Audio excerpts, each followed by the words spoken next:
রাতের বেলায় মহান রব্বুল আলামিন পাপী বান্দাদের তওবা কবুল করার জন্য আপন হাত সম্প্রসারিত করেন, তেমনি দিনের বেলায় আপন হাত সম্প্রসারিত করেন যারা বিগত রাতে পাপাচারে লিপ্ত ছিল তাদের তওবা কবুল করার জন্য।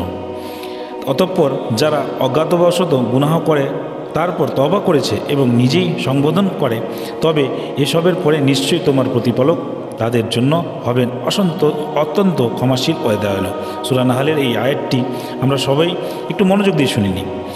আমার ভাই ও বোনেরা, মৃত্যুর প্রস্তুতি নিয়ে রাখো, কখন ডাক ভেসে যায়। আল্লাহ তাআলার দরবারে নিজেদের গুনাহের জন্য তওবা করো।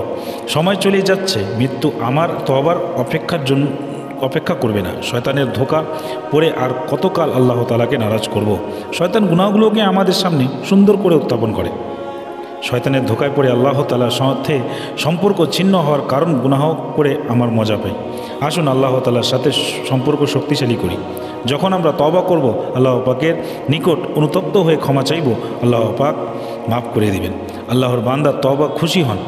তওবার দ্বারা রব্বুল আলামিনের নৈকট্য লাভ হয়। আল্লাহ ছাড়া আমাদের আপনার কেউই নেই।